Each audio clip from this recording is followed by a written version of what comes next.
As a robot builder, your ultimate goal isn't just shipping a robot. It's about getting that robot adopted, trusted, used successfully out in the real world. But once the system hits the field, the metrics completely change. Suddenly, it's all about reliability, uptime, utilization, scalability, and operational performance. That becomes a challenge for a lot of robotic companies, especially if you're a startup. How do you ensure successful deployment? How do you make sure your customers' robotic operations keep running, especially if you don't have a global service organization? How do you keep robots working at scale so that you can scale? My next guest operates in that critical gap between robot deployment and robot operations. His name is Richard Petrozzini, CEO of Robotic Crew. I want to learn from him secret to ensuring a successful deployment, secret to ensuring smooth robotic operations. My name is Ali Afzal.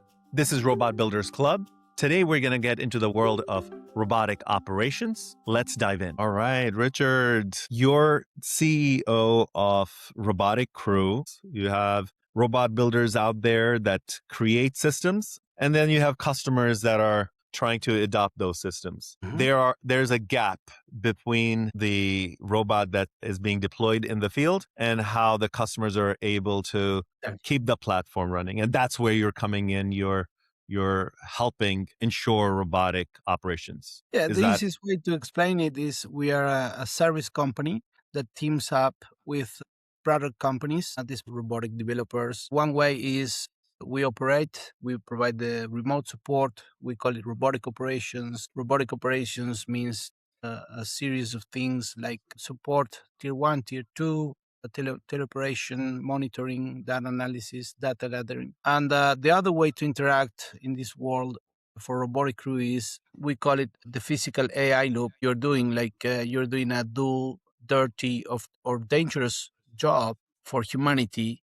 So there is a physical AI loop that also needs services. For example, fine tuning, optimizing, customizing these products with each user, the end users. Yeah, makes sense. So keeping the robotic operations, keeping the robotic fleet running, that is the core value proposition. And this is a great conversation to be had because I'm sitting in Silicon Valley. We have a whole bunch of robotic founders, robotic builders that are looking to put systems in production, in operations, and you are dealing with the reality of the design, the decisions that robot builders are making. So this conversation is useful for those builders to understand and learn from the experiences you're seeing We are around the on corner the field. from them. We are around Yeah. them. Yeah. So help me understand what breaks when you're trying to run a system, keep it going in the robotic operations. RobOps, is it? RobOps? What is the term used? RobOps. RobOps, yeah. It could also be customer success because it's basically everything that happens after deployment.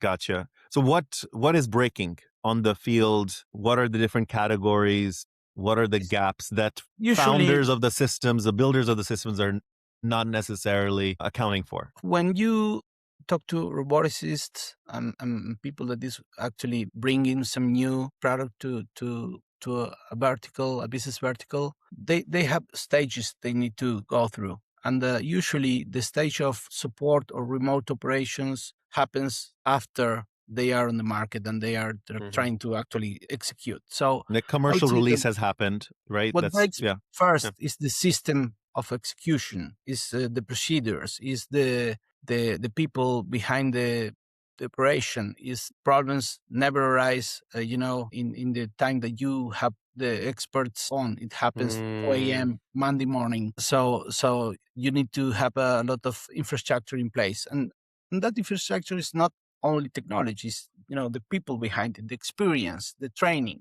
That's what breaks, and there is a lot of the curve of learning is very expensive. What application in particular are you seeing? Is that in an industrial setting? In healthcare, in hospitality, in agritech, in warehousing. And there are a lot of things that are special for each Each, vertical, yeah. but we can talk about, common things that happens in any vertical, which is basically, people not really understanding that you cannot use development teams to do support.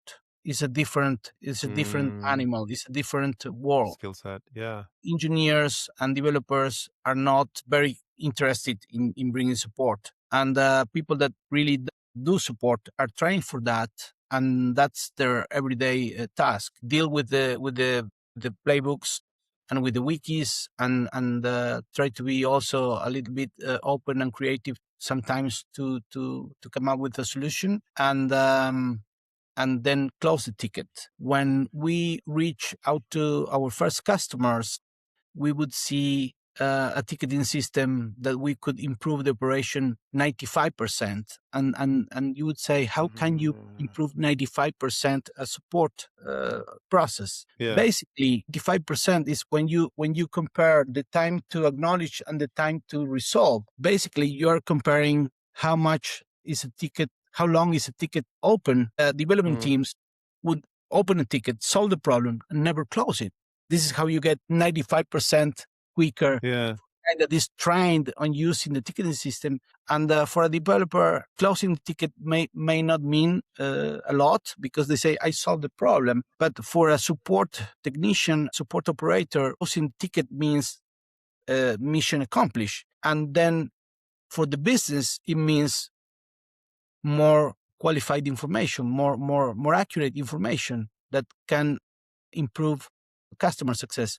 And for developers, sometimes even for the product company, the sales team that wants to sell more units, it doesn't mean a lot. But for the customer, it means everything. Yeah. So in that handoff, that's where the issues are arising, right? The Mhm. deployment is happening. You have experts that are coming in from the vendor itself. They do the handover to the operator, and that's where the operator is not equipped to utilize and keep the operations running, right?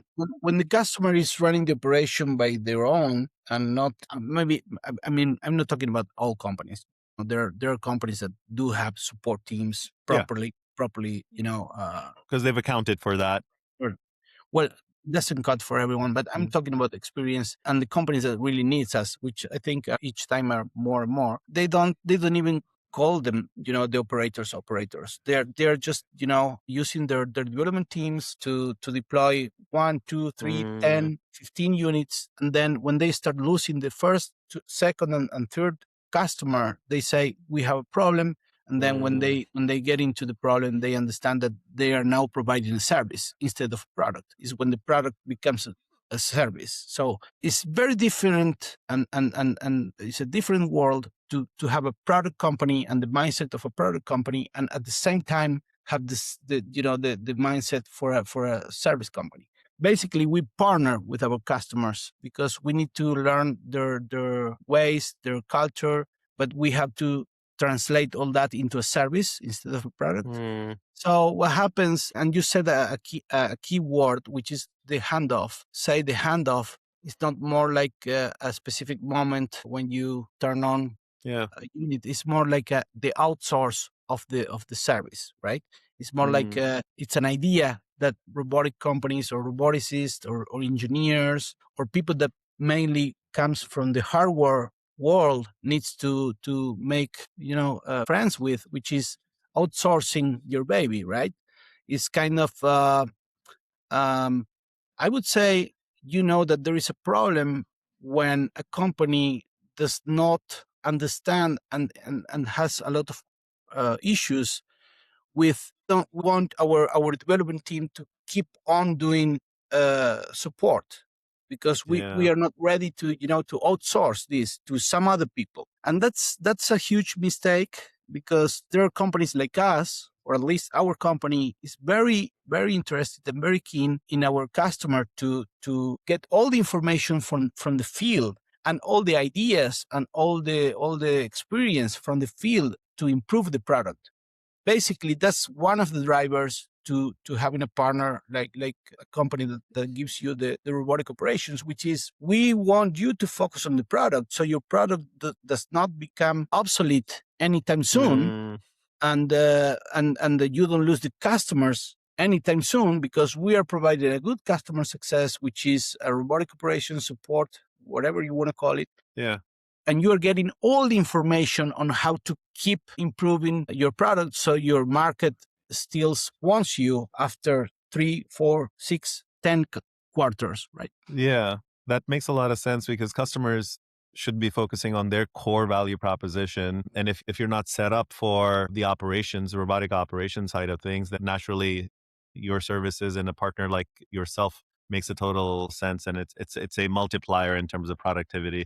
So let's take a step back. I want to understand from your perspective in terms of robotic crew, the why behind robotic crew, the why behind you. A lot of founders, CEOs, they're building the sexy thing, the robot itself. How did you end up going, I want to focus on the operation side of things? Well, there is a personal aspect of that, and there is also a business vision uh, that led me to where I'm sitting now, where we are focused now. First is I am a biochemist and molecular biologist, and I have been a pathology lab director for a decade. So I was the end user, and I was the end user for a Mm, very big operation, meaning we had a lot of automatic machines and robots yeah, and digital highways around biological samples and doctors.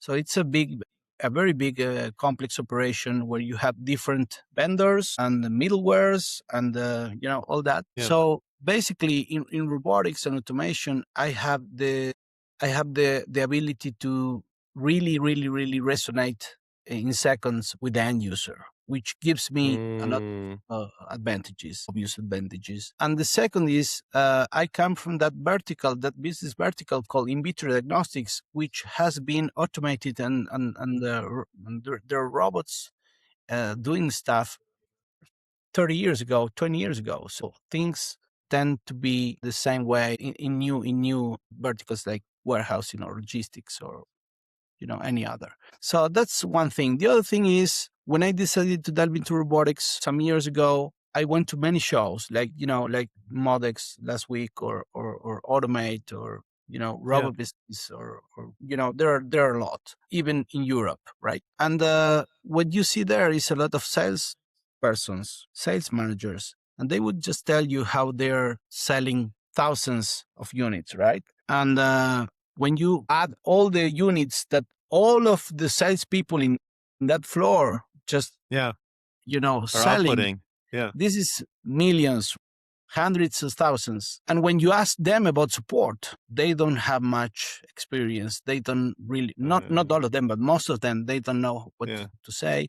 And at the same time, if you go to startups and, there in Silicon Valley, there are a lot of hotspots where you can find a building full of startups, like co-working full of Yeah. startups doing a lot of things. And I've been there and it's amazing. And those guys are really focused on fundraising, on prototyping, on On the MVPs. building side of things. And, they are maybe 3 or 4 bridges before the bridge that they need to cross Mm, when they deploy. So it's kind of like they listen to what we say, and the ideas and the visions I brought to them are very interesting because they are not focused on that, and they will later. When that happens is the first thing that breaks, the development teams becoming support teams and the product company becoming a service company. That's where things break. got it. Yeah. Makes total sense. Let's unpack then what does good look like in terms of maybe take an example of Good looks when the end user does not have a phone call, he's quiet in his desk, and the mess looks when the end user starts receiving a lot of questioning, and then that questioning goes to the vendor, right? It looks when the pathology lab user or the factory manager or the hospital manager or the hotel manager, when nothing happens in terms of problems, that's when things are going, fine. And when things are wrong, it's chaos. Everyone is, busy, and everyone is, it's like having the firefighters Yeah. actually, working on the fires. And when things are cool, it's like you have the firefighters just, and no fires. That's Mm, where you want to be. You want to have a support team that does not work. That's the best scenario for the end user, for the vendor, and for us.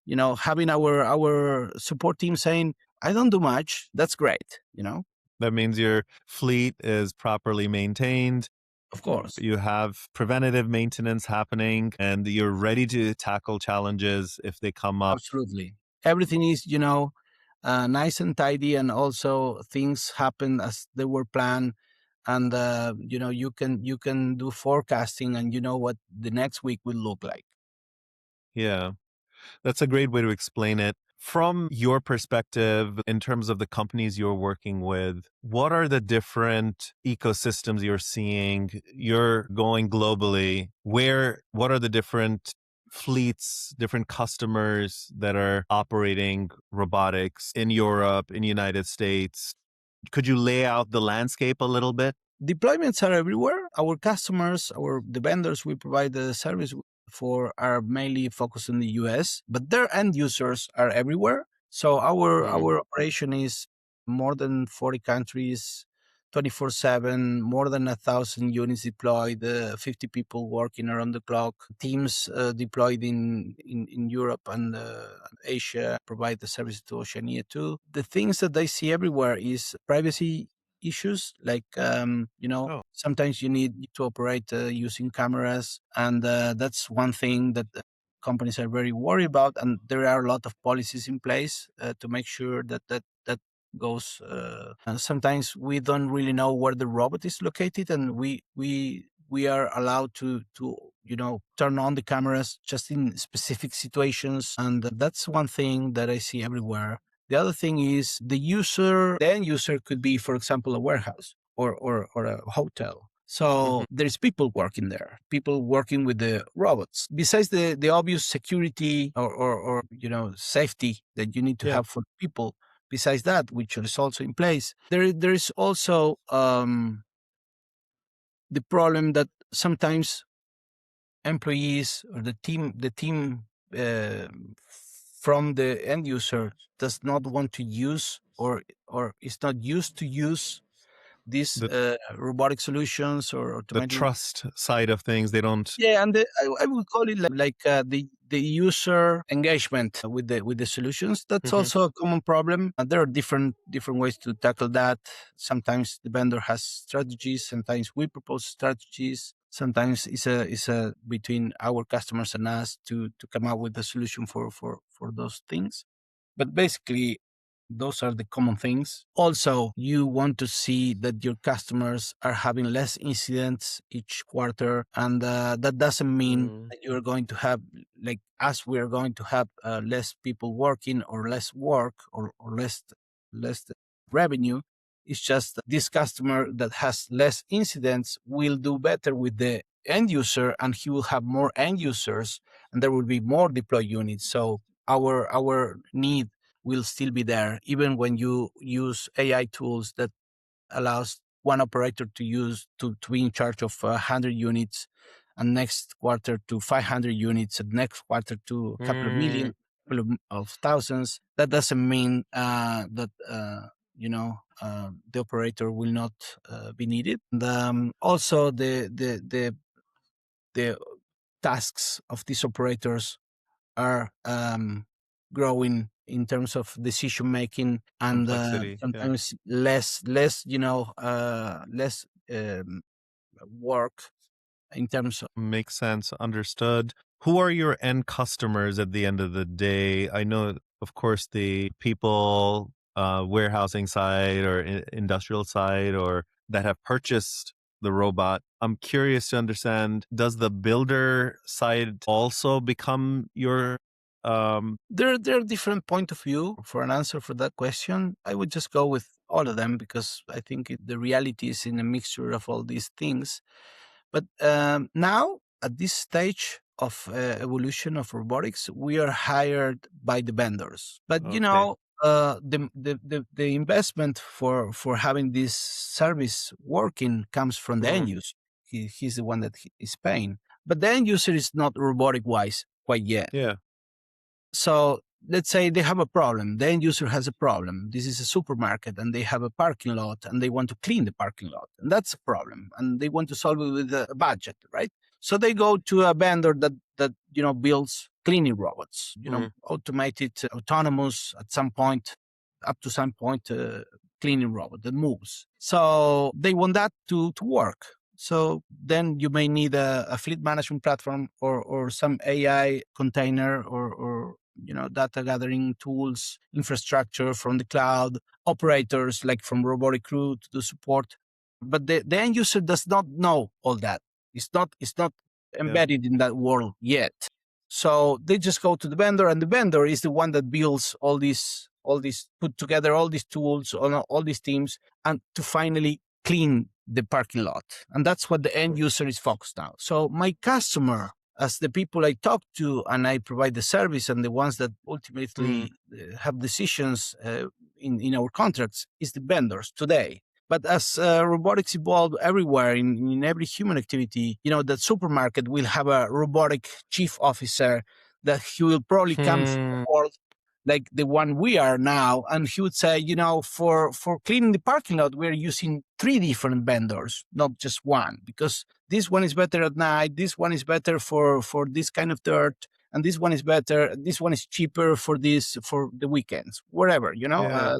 There's a guy thinking about the supermarket with the knowledge of robotics, and he would say, we are going to use this fleet management software, not the vendor platform, just a third party platform, because we don't want to have to change the platform when we change the vendor. And we work with robotic crew because they have experience, and that kind of thing is not happening yet. You may think of a hospital that in the late 80s started the IT Yeah. division. They understood that the software was going to be very close to operation and to the value of the Right. hospital. That's coming to robotics in the next years. That's a great insight. I love that. And that's a great analogy that you're using. That information technology, the rise of it, the infrastructure side of things, made every company an IT company. You have to have a viewpoint, establish your infrastructure, have an application layer, all of the things to enable your operations. So, in your vision, if every industry, as they adopt robotics, will also become, in many ways, a robotic company as well. For some more than others. Yeah. For example, I think that every company at some point needs to have some knowledge about economy or logistics or software or IT. At the same time, this will include robotics as a new thing, right? But it's more like the car. I would say all companies are related to cars because people, the customers, the team also uses a car. But there are also logistic companies that actually use trucks as part of the That service. have So a fleet of truck. They're managing everyone their will fleet. be, Yeah. every company, every single company in the world will be related Mhm. to robotics, as every single activity will be related to robotics. Some will have a different relationship with Yeah. robotics than others. I would say that big companies that have complex processes will become a robotic company in some way. Yeah. That's great news for you. You're in the right space. It's gonna keep scaling. I think it's great news for everyone because when I started robotic crew, I had two, maybe three focuses. One was to provide some service related to robotics and related to being nearshore because I'm based in Argentina. Whether our company is legally established in the US, I live here.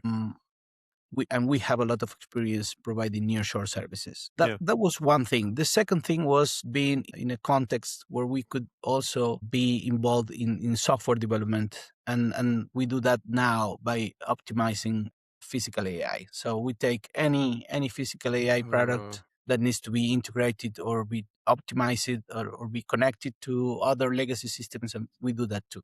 And the third thing was learn new services and new products that we can bring into life, being part of the robotic community. So I think this is good news for everyone because the sun comes out every It day for shines on everyone. everybody. And Yeah. if you are interested in technology and you're interested in robotics and you were a kid that was dreaming of having your robotic solutions out there, this is happening in our lifetime. I mean, Yeah. this is happening now. This is a great time for people. Where in United States, you said you're working with a lot of companies here, Yes. is a lot of innovation happening, and where are the companies coming out of geographically? Well, always Silicon Valley is a hot spot for any technology and especially for robotics. Right. There is a lot going on there. That's the place you want to be if you're a startup, robotic startup founder. And also, if you're a VC that wants to invest in the future, you have to be there too. And if you have a PhD from, Berkeley or any other, CMU. it could also be from any other place in the world. You want to be there too. I have a lot of customers that have, German people working with them. Some other people from some other places in the world. They're True. all focused Yeah. in the Bay Area, basically. And I would also say, Boston, of course. Pittsburgh is a Mm, place where there is a lot of things going on. There are cool companies there, not only hardware but also software, robotic yeah. companies and platforms.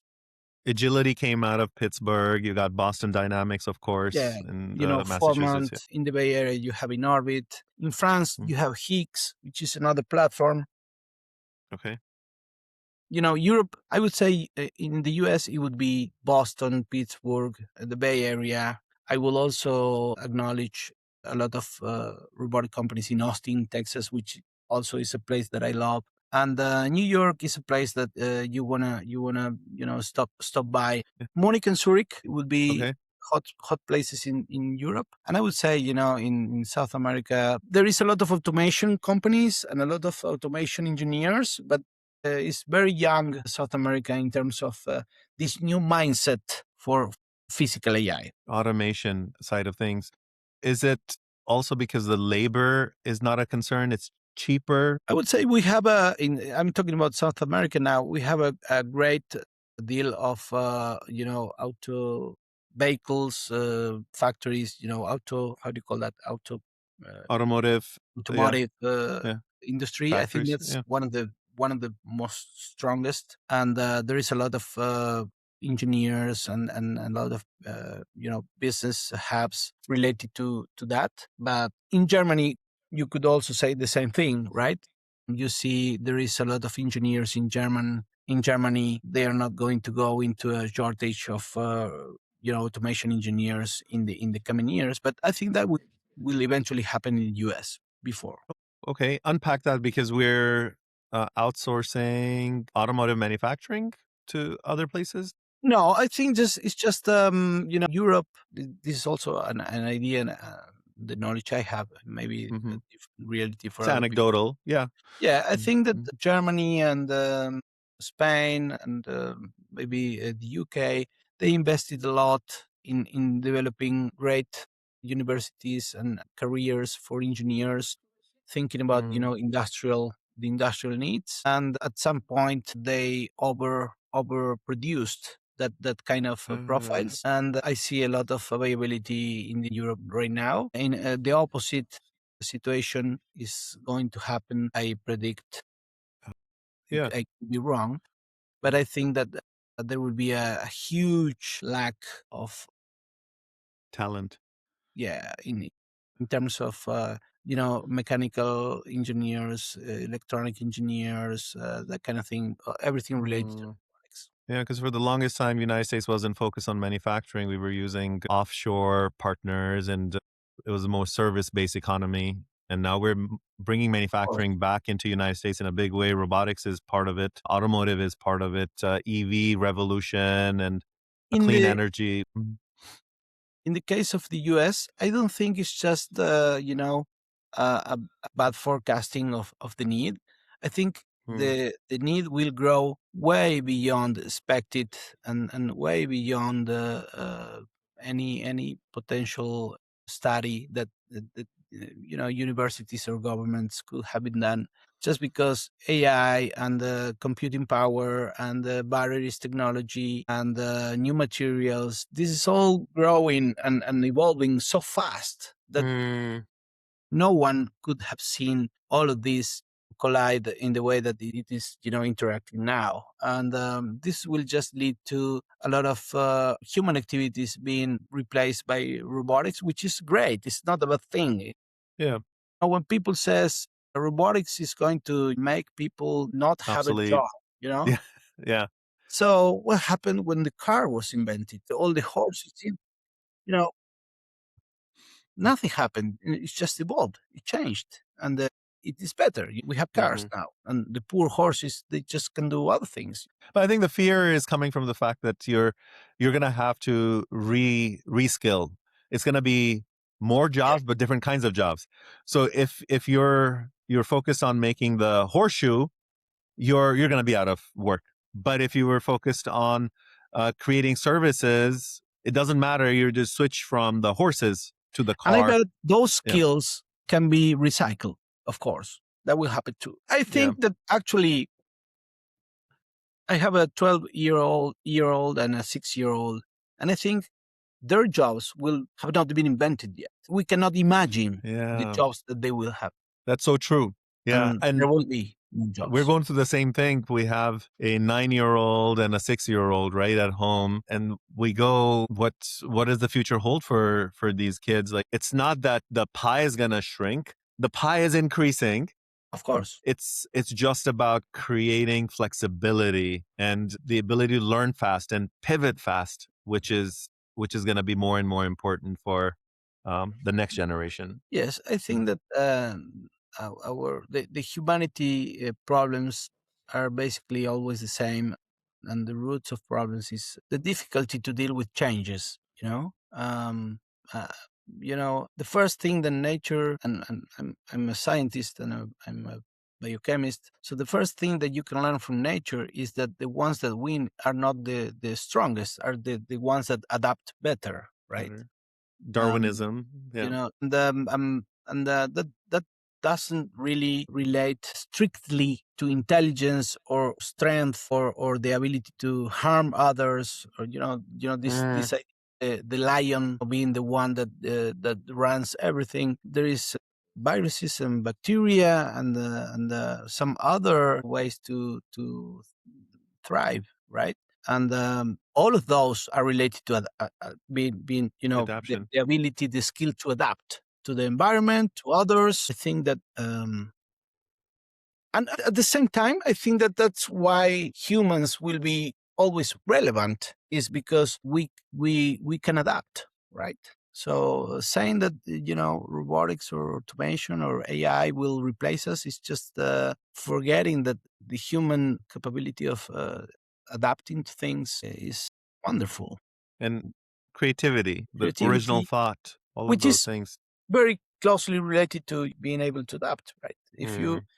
Einstein said creativity is a higher order than intelligence. And I think that's related to all what we're talking about. I love it. It's very relevant to what's happening in the uncertainty and the pace of change that's taking place in the industry right now. If we bring it back, the conversation to the state of robotics, and I'm interested, being in the Bay Area, trying to understand Bay Area robotics reality Uh-huh. from your vantage point. What is working and what is hype? I think we had this conversation some weeks ago about humanoids and the shape factor and what's working. I think what's working today, we are in 2026, specific focus solutions, shape factors related to the function. That's what's working, and this is a stage we need to go through. And humanoids are not just quite there yet.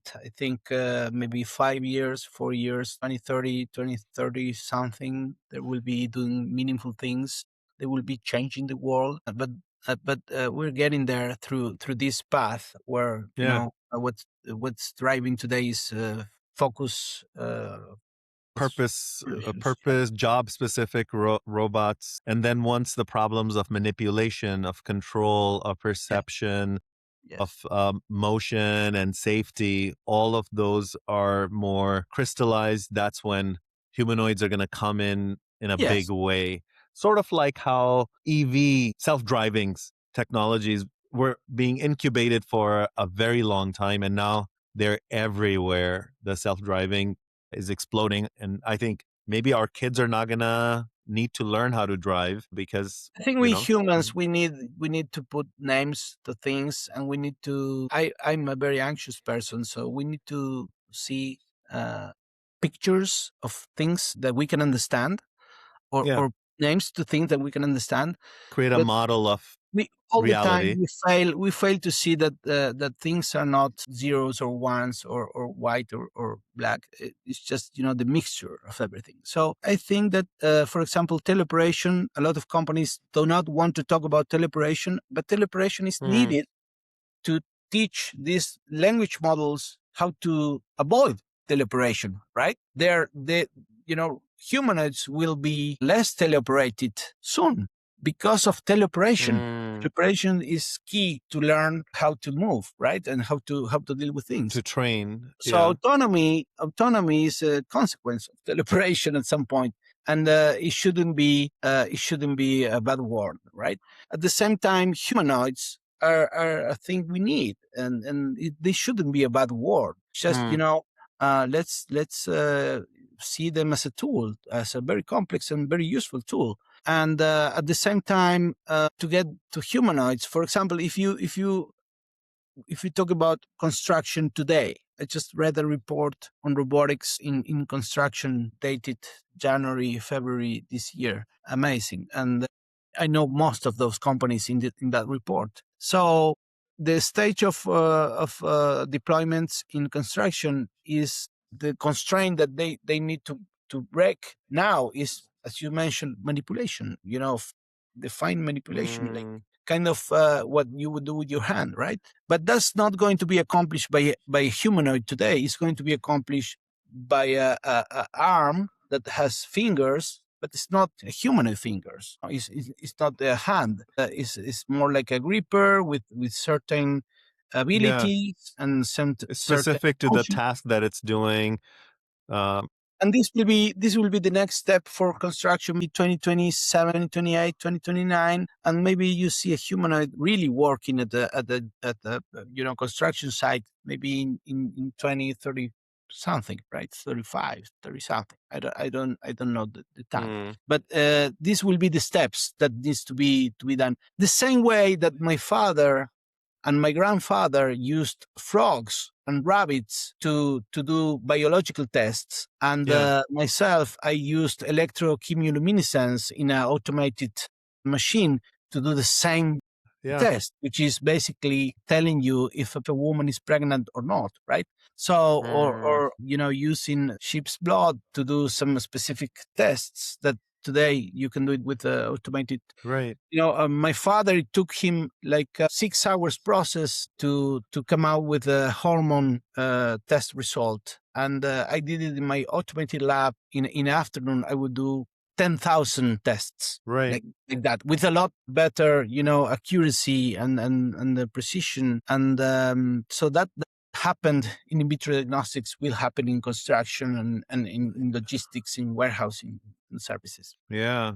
No, great insight of how different industries are going to initially adopt task specific robots, and then humanoids are inevitable uh once we solve for certain technical challenges, but it's coming in a few I few years. agree, and I would add Hmm. a slightly different point of view, which is humanoids are a need, because it's not just what they will bring to society and to humanity, is what they represent in terms of technology advances and evolution, and also the knowledge that we can get Yeah. from trying to get them to work the way they should, will give us a lot of knowledge about the human way that the human brain works. And that's mostly related to the hands. Yeah, how we're able to manipulate objects, and we are general purpose machines, beings. Reason why we're so successful is we're able to more than adapt. We can go and manipulate different objects. Yeah, Two great. big windows or mirrors where you can see a little bit about how the human mind works is language and the hands, the way we use hands. You can even understand. I think different when I speak English than when I speak Spanish, which is my mother language or Yeah, the real language. And yeah. the way humans use hands is eventually the evolution of how we see the world, how we think. How we're digressing, but our number system comes from the digits, right? That we Of course. have on our hands, and a calendar also was shaped by this, and yeah, iterative development. We would like to know if we have 10 fingers because we think in tens, or we have think in tens because we have 10 fingers. Yeah, yeah, what yeah, what come first, right? yeah. Great conversation on that. If I want to learn about Modex, you were at Modex. I couldn't make it. I wanna see from Was your good. perspective what stood out to you immediately. The first thing I noticed was there is a lot of conventional machinery and conventional ideas and conventional processes at the same time that you can find innovative or technological breakthroughs and robots, right? I'm most used to go to places where robotics is the thing. And of course, in Modex, robotics is more like a tool for the things, Hmm. right? So A solution. Yeah. so I would say that people that really need to use robotics for this specific vertical, Applications. yeah, it's the way you want to go. And also, the other thing that amazes me is the number of things that are already deployed and already Hmm. Out there. solving these problems, and also gathering new data, which amazes me a lot. What felt new versus what was recycled from previous years? Well, always talking about innovation. What feels recycled is, maybe the way we use AI, or companies use AI to talk about the future and talk about, the benefits and talk about what's changing. If you are following this for the last 5 years, or maybe at least since the beginning of 2023, it feels like, a recycled idea. And I would say that the concept of the physical AI loop, I think it's most close to the new thing, right? It's more like this. I call it. I don't know if other people call it this way, but I call it the loop of physical AI. Is more like the real world giving information to these physical AI tools, and the physical AI tools using it to improve the activities they do in the real world, and all this cycle keeps doing Mm, iterations and growing and getting better. Today you can really measure the weight of different boxes that you are putting in and out track, and you can do a lot of things with that information, and you can change a lot of things with that information. And when they used the old forklift, that information just wasn't you there. or To give if you it an wasn't example, there, you couldn't utilize it in a give you meaningful an way. example related to Modex, right? Yeah. Was there anything that surprised you, pleasantly surprised you, that made you go, "Oh, wow, I was not expecting this"? There is a tool, a robotic tool that they use to accelerate the process when you're building the next level of a building. You need to know where things go. I thought there was just one solution for that in the world, based in the Bay Area. And Mm. Modex, I saw the competition, which is being bought by a big company and comes from Europe, and I wasn't expecting that. Uh, It was a small booth lost yeah, in the jungle of booth, and yeah. it was this specific solution that is shortening the process of building different stores building by 2 days in each floor. So at the end of a very tall building, you're talking about weeks of saving money, right? It's millions, and the solution is this big. What was the application? How is it saving time in putting stories together? Because the robot works with a precision and tells you, here you need to build a column, here it goes the door, here it Oh, goes the window, and it gives okay. you with almost zero error. And before that, you needed to go with the engineer and take the measures and do X's in the floor, Mm, and there was a lot of got it. human error. So it takes the schematics of Yeah, the I building don't want to do site and names. I don't want to do yeah. names, but there is one very famous solution, robotic solution for that, and Mm, that is from the Bay Area, and a very smart person, woman that runs it. I hmm didn't know that there was another solution. That hmm really surprises me. Should we sitting in the Bay Area be feeling a little insecure, feeling a little scared that man, we don't have a monopoly on tech and Sure, of innovation anymore? course. Of course. This is why I explain a lot that what we do is helping product companies to provide service. I bet you that if you were very innovative company 10 years ago, you would be pretty much relaxed about your product becoming obsolete. Today, this Mm, can happen from this year to the next or from this quarter to the next. And that means you need to be very focused on your product, very focused on your product. Of course, mm, you also need the end user information to and about how your product is doing to improve it. And this is something that we take care a lot, right? yeah. It's a very important thing. But the best engineers in a robotic company should be working on the product, not on the service. Yeah, the margin of error has gone down. The time that you get to productize, the runway is much shorter. The pace of change and the expectation of the customer demands you to move fast. The deployment has to be successful. Your product has to be successful. So the pace of change is accelerating. It's not slowing down. That's a great news for the customer and for the general public, Of right? That course. we're going to be getting these services and these things makes a lot of sense. Why have you not moved closer to the stateside? Curious what besides family and besides Why your don't I live in background. the US? Yeah, exactly. Basically because of family. Yeah, my wife, she's doing pretty well at real estate in the city I live in Argentina, and my kids. I have a Italian surname. I'm Argentinian, but I am also Italian because of my father and great grandfather. Yeah.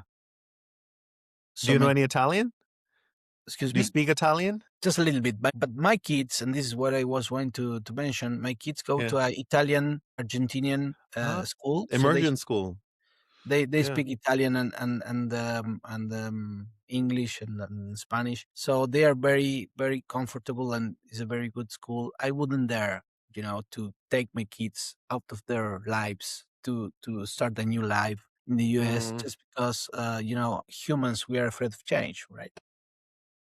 Yeah. And I think Argentina is so amazing too. That's my wife and I, we're trying to figure out the right time to visit like Mendoza. And we love beef Well, and we want to you have a experience friend the. now here, so you I'm know coming. I'm a great host, so you should come. Yeah. Argentina is a great place, and related to what we're talking and the services we offer. We use South American talent, and Argentina, specifically Argentina, our people is so used to adapt to crises and changes and problems. Being an Argentinian is you are a troubleshooter from Mm, day one till you die. Everything is changing all the time.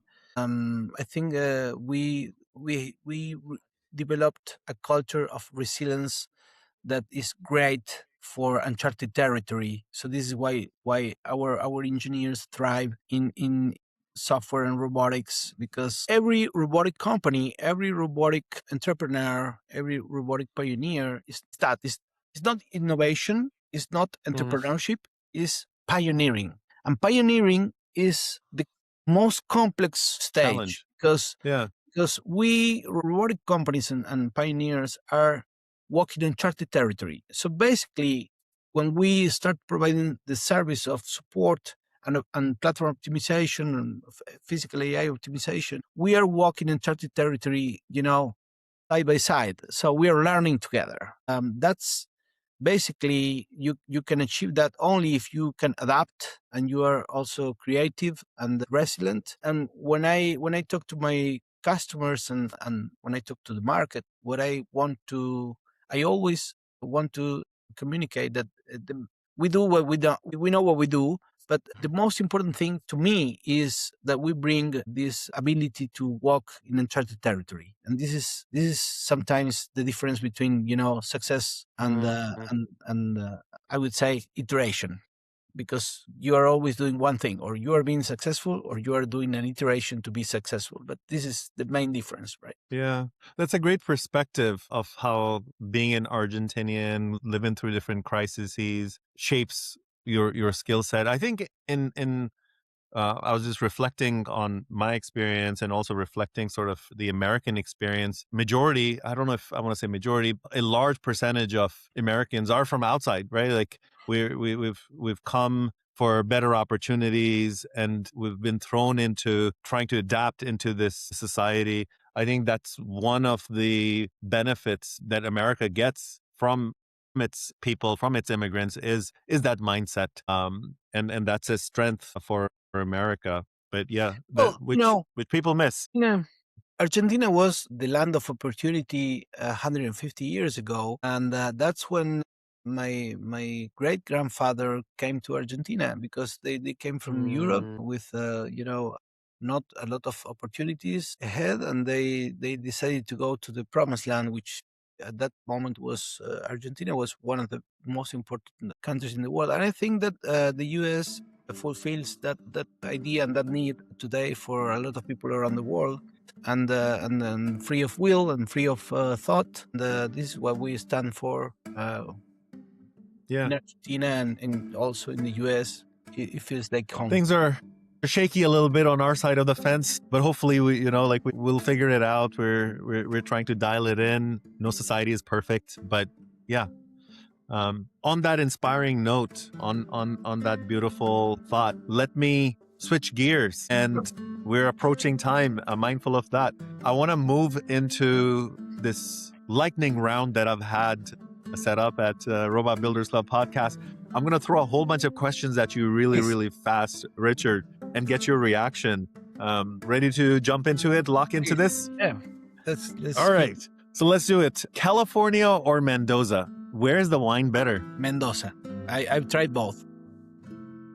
You're maybe a little bit biased, but yeah, no, I love the Malbecs. That's one of the reasons why I want to visit. Humanoids, which year do you think they're going to start delivering value? I think not before 2030. Sounds about right, yeah. Warehouse robotics, is it a solved problem or are we still messy? We are seeing a lot of progress and improvement. There are cool companies there, like for example Nimble, a company from the Bay Area. There's a lot to go, a lot more to be desired. Yeah.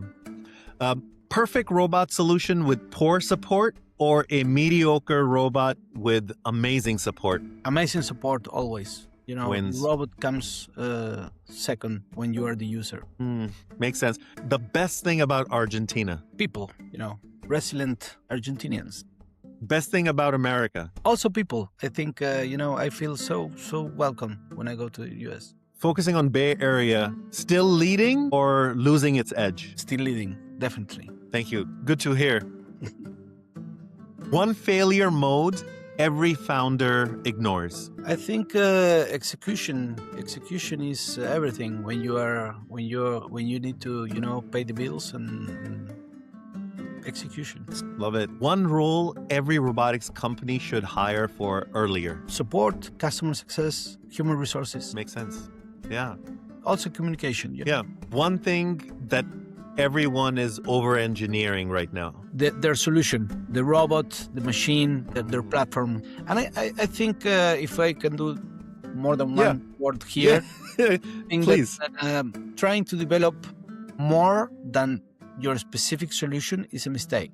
You need to focus on one problem, solve the problem, and use all of other solutions that you can team up with. Like, for example, if you're building some kind of mobile robot, don't focus on doing your own fleet management platform. There are great options out there, and end users will not choose yours because they don't want to marry you. They just want to use your robot for 2 or 3 seasons until the next robot arrives, and they won't want to change the platform when they are not going to buy your solution It's anymore. that buy versus build decision, being focused. What is the exact value proposition you're going after? What is it that you can capture a market share in?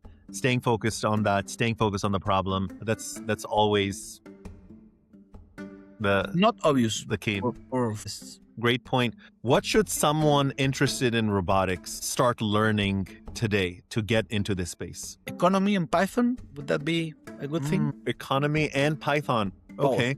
Yeah. Yeah, both sides, the building side of it and actually the C++, business.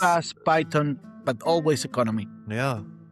Very, very targeted answer. Love it. One thing that you think humans do better than robots? We talk about this along the conversation. I think we can adapt. We are creative.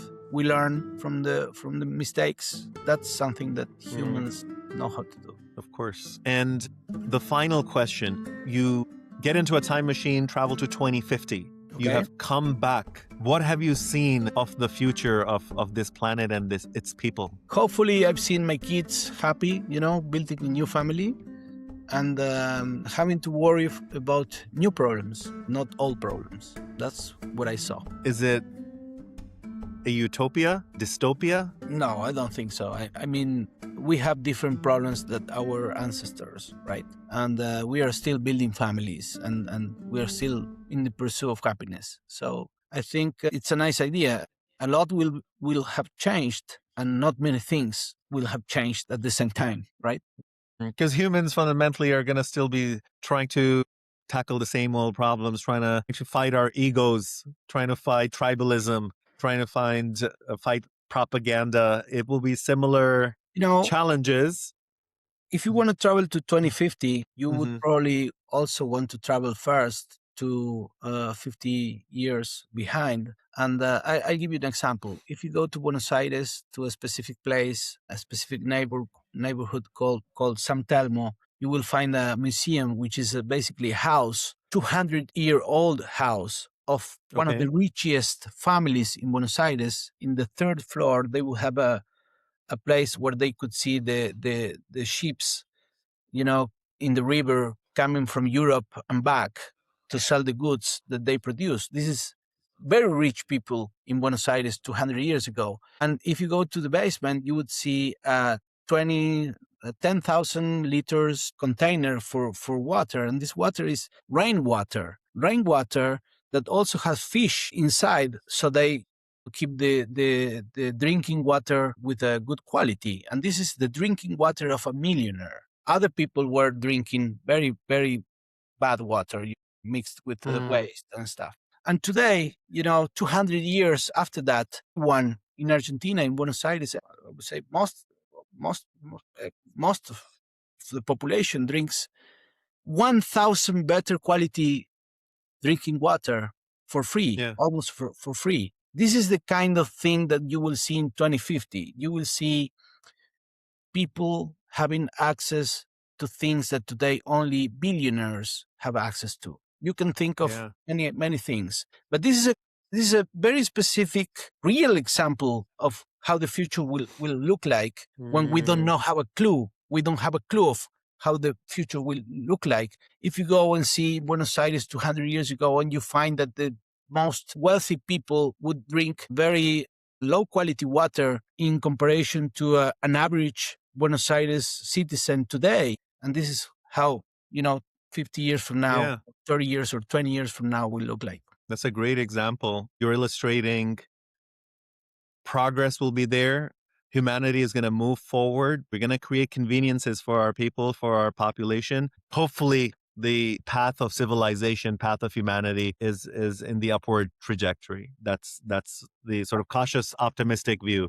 I would just say Buenos Aires will be a place where a lot of things will be more accessible, but there will still be problems Yeah. because as long as we are conscious, we will find problems, right? And we will fight to solve those too. So back to the question, what will I see in 2050 if I go to the future? I'll see a lot of progress, and I'll see, people still looking for the same things: happiness, the joy of building a family, or hanging around with your brothers and your Loved friends. ones. And of course, I don't know what drinking water will be like in 20 or 30 or 40 years Yeah. from now, but I hope it'll be better than today, right? Yeah. On that hopeful, beautiful note, I'm very thankful. I learned a lot. This has been a great conversation.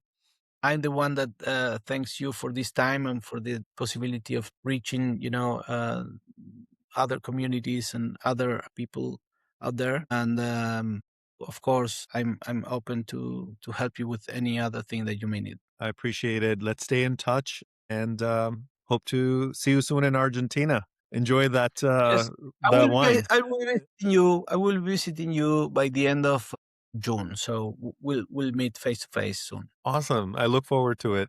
Thank you, Richard. Thank you. Same here. Mhm. Bye bye.